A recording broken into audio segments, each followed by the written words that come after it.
नमस्कार, मैं हरेंद्र। आशा करता हूँ कि आप लोग सभी निरोग और स्वस्थ होंगे। और क्राइम की स्टोरी सुनाने के दौरान मैंने कई दफ़ा कहा है कि जो है क्राइम को लेके बहुत सारे लोगों के बीच में कन्फ्यूज़न है, बहुत सारे लोगों के बीच में अलग अलग भ्रम है कि क्राइम अक्सर जो है जो काबिल व्यक्ति नहीं है या फिर कम पढ़ा लिखा है या फिर जिसके पास पैसे कम है, उन्हीं लोगों के द्वारा क्राइम को अंजाम दिया जाता है। जबकि हकीकत यह है कि क्राइम किसी से भी हो सकता है, चाहे वह काबिल व्यक्ति हो या नहीं काबिल हो, या पैसे वाला हो या कम पैसे वाला हो, अनपढ़ गवार हो या फिर पढ़ा लिखा हो। जो कोई भी जुर्म होने के पहले जो जुर्म दस्तक देता है उसको अगर वह नहीं सुनता है, अपने अंदर की आवाज़ को वह नहीं सुनता है, तो क्राइम उसके हाथों होगा ही। और कितनी भी साजिश रच ले, एक ना एक दिन जो है वह कानून के गिरफ्त में आ ही जाता है। कोई ना कोई ऐसा सबूत वह छोड़ ही देता है, कातिल या फिर जो है वारदात को अंजाम देने वाला शख्स, जो कि उसको कानून के गिरफ्त तक लेकर के जाता है। आज की कहानी भी एक ऐसी कहानी, दरअसल ये कहानी जो है ये उत्तर प्रदेश का है। उत्तर प्रदेश का जो है एक सिकंदरपुर थाना आता है। उसी थाना के अंतर्गत जो क्षेत्र रहता है, वहाँ 2-3 क्षेत्र में एक मानव अंग मिलने का जानकारी उस सिकंदरपुर थाना में लोगों के द्वारा दिया जाता है। पुलिस पहुंचती है और यह वाकया जो है इसी महीना के 10 तारीख 10 मई का है। जानकारी मिलने के बाद पुलिस मौका वारदात पर पहुंचती है और जो मानव अंग, कहीं पर जो है पैर का हिस्सा मिला था, कहीं पर दोनों हाथ कटे हुए मिले थे, उन सारी चीज़ों को पुलिस बरामद करती और उसको तफ्तीश के लिए लेकर के जाती है, पोस्टमार्टम के लिए लेके जाती है। और यह भी इंतज़ार करती कि जो मानव अंग मिला है उसका धड़ का ऊपरी हिस्सा, सिर मिल जाए, ताकि जो है मरने वाला का पहचान हो सके और फिर पुलिस को अपना तफ्तीश आगे बढ़ाने में आसानी हो। लेकिन अभी पुलिस इस केस में तफ्तीश कर ही रही थी और इंतजार कर भी रही थी कि और भी उसके थाना क्षेत्र से जो है धड़ के ऊपरी हिस्सा, सिर मिलने का जानकारी मिले।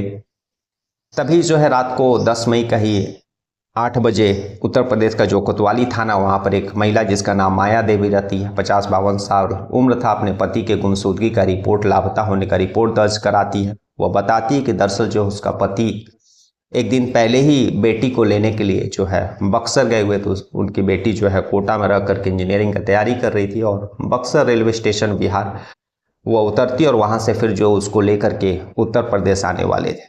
और उसी को बेटी को लेने के लिए वहाँ गए, लेकिन उसके बाद जो है कोई भी उनका फ़ोन और बाकी चीज़ जो रेस्पॉन्स नहीं कर रहा। पुलिस जो माया देवी का पति रहते हैं, जिनका नाम देवेंद्र कुमार रहता है, उनका सारा डिटेल्स लेती है और हुलिया बाकी चीज़ें, मोबाइल नंबर लेती है। और यहाँ पर बताते चले कि जो है देवेंद्र कुमार जो है सेना के बीआरओ डिपार्टमेंट में थे। बीआरओ मतलब बॉर्डर रोड ऑर्गेनाइजेशन, जो कि भारतीय सीमा सशस्त्र बल का एक यूनिट है, अंग है, जो देश का जो अलग अलग भारतीय सीमा है वहाँ पर रोड बनाने का, उसका रख रखाव और बाकी और चीज़ों का वह देख रेख और उसका बनाने का काम करती है। तो देवेंद्र कुमार उसी बीआरओ में एक अच्छे रैंक पर थे और 2023 में ही रिटायर हुए थे। रिटायर होने के बाद जो है वह उसी उत्तर प्रदेश में 15 सालों से बहादुरपुर स्थित मकान, कोतवाली का ही बहादुरपुर स्थित मकान में अपने परिवार के साथ रहा करते थे। परिवार में पत्नी, 2 बेटियां और एक शायद बेटा भी था। एक बेटी जो है पढ़ाई करके जॉब भी कर रही थी और दूसरी बेटी जो है कोटा में रख इंजीनियरिंग का तैयारी कर रही थी। और उसी को लाने के लिए जो है 9 तारीख को वह अपने घर से निकले बक्सर के लिए। लेकिन उसके बाद कोई भी वो ना ही फ़ोन पर कोई बातचीत हो पाता, ना ही कोई जानकारी मिलती है। माया देवी पुलिस स्टेशन कोतवाली में सारा चीज़ जानकारी देती है।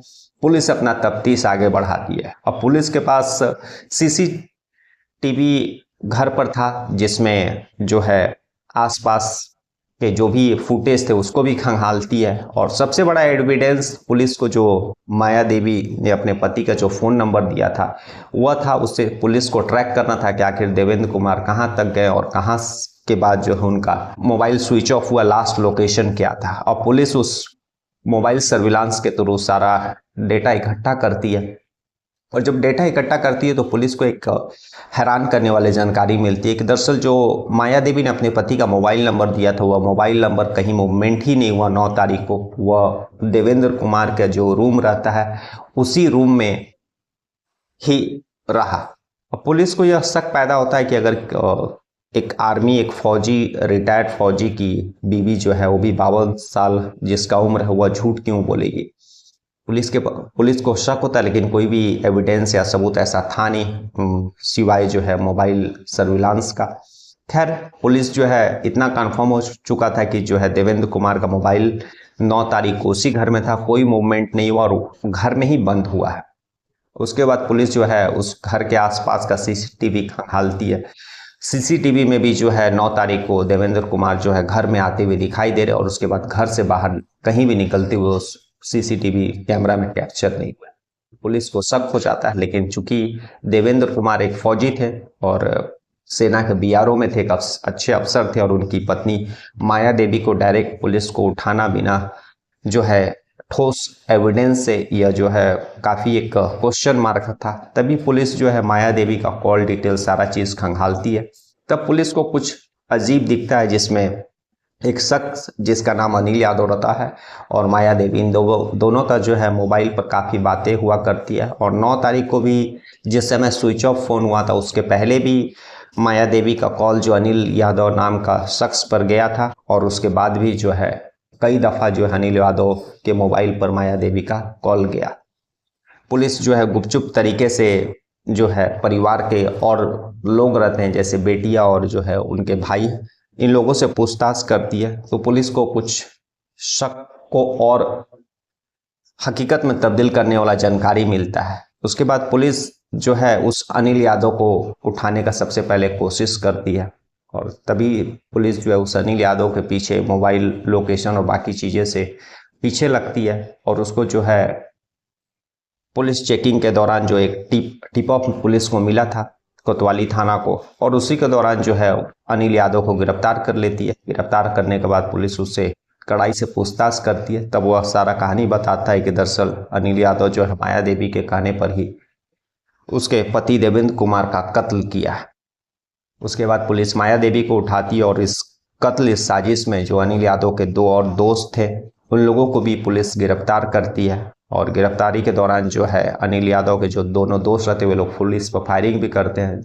उसके बाद पुलिस जो जवाबी कार्रवाई में दोनों उसके दोस्तों को पैर पर गोली चलाती है और फिर घायल अवस्था में उन लोगों को हॉस्पिटल लेकर के जाती है। और इलाज के बाद जो है इन तीनों चारों लोगों से पूछताछ करती है। तब यह कहानी बाहर आती है कि दरअसल जो है माया देवी और अनिल यादव का जो एक्स्ट्रा मैरिटल अफेयर था और जो देवेंद्र कुमार जो थे वो एक चूंकि फौजी थे और 2023 में रिटायर होने के बाद घर पर ही रहा करते थे, थोड़ा स्ट्रिक्ट भी थे अनुशासन और डिसिप्लिन इन सारी चीज़ों को लेकर के। तो दोनों बेटियां बड़ी हो गई थी, एक जॉब भी कर रही थी और एक पढ़ाई भी कर रही थी। तो ज़्यादातर जो है माया देवी वह काफ़ी वर्षों से घर में अकेले ही रहा करती थी और इसी दौरान जो उसका जान पहचान अनिल यादव से होता है, इन लोगों का जो है 4-5 साल से एक्स्ट्रा मैरिटल अफेयर चल रहा था। कहीं ना कहीं अब माया देवी और अनिल यादव को यह लगने लगा था कि उन लोगों का जो एक्स्ट्रा मैरिटल अफेयर है वह रुक जाएगा और उसमें अड़चनें बाधा आ रही थी 2023 में रिटायर और देवेंद्र कुमार का रिटायर होने के बाद। इसी के कारण जो है अनिल यादव जो है देवेंद्र कुमार को रास्ते से हटाने के लिए साजिश रचता है और उसमें माया देवी भी उसका मदद करती है। और उसके बाद 9 तारीख को ही एक अच्छा मौका था, जो बेटी उसकी कोटा से आने वाली थी और उसी दिन ये लोग कत्ल कर देते हैं, जिस दिन जो है देवेंद्र कुमार को अपने बेटी को लेने के लिए बक्सर जाने वाले थे ताकि किसी को कोई शक ना हो, जैसा इन्होंने पहले से प्लान बना करके रखा था। और उसके बाद फ़ोन जो है स्विच ऑफ कर देते हैं और कत्ल करने के बाद जो है बॉडी को एक जगह से दूसरी जगह उन लोगों को डंप करना था, लेकिन शायद एक जगह से दूसरी जगह पूरा उतना भारी बॉडी को ले जाना काफ़ी दिक्कत है, इसीलिए जो है बॉडी का दोनों पैर काट के वो लोग अलग करते हैं, ऊपर से फिर दोनों हाथ काटते हैं और फिर जो है अलग अलग क्षेत्र में फेंक देते हैं और धड़ के ऊपरी हिस्सा जो सिर रहता है वह घाघरा नदी में उसको बहा देते हैं। पुलिस जो है जिस चीज़ से बॉडी को काटा गया था और जो चीज़ें जो हत्या वारदात में अंजाम देने के लिए मदद ली गई, उस सारी चीज़ों को पुलिस बरामद कर ली है, लेकिन सर जो इस घाघरा नदी में जो बहाया गया था वो अभी तक पुलिस बरामद नहीं की है। इन चारों लोगों को पुलिस गिरफ्तार करके जेल भेजती है। और सबसे बड़ी बात इसमें यह है कि पुलिस को कॉपरेशन जो है देवेंद्र कुमार की जो बेटी और उनके जो भाई रहे उन लोगों के तरफ से भी पुलिस को मिला है। उन लोगों को भी शक था कि शायद माया देवी का कोई एक्स्ट्रा मैरिटल अफेयर है और इसी एक्स्ट्रा मैरिटल अफेयर के कारण जो है उन बेटियों के जो पापा थे देवेंद्र कुमार, उनका जो है कत्ल किया गया, जो कि लास्ट में सही निकला। तो आज की कहानी यही थी, जिसमें एक अच्छा खासा परिवार, फौजी, बीआरओ से रिटायर शख्स, और पैसे की भी कमी नहीं, बेटियां भी अच्छी खासी पढ़ी लिखी जॉब करी है, लेकिन फिर भी एक्स्ट्रा मैरिटल अफेयर में जो है पत्नी अपने पति का कत्ल कर देती है। वह भी अनिल नाम के एक शख्स है, जो कि एक जो है ड्राइवरी का काम करता था।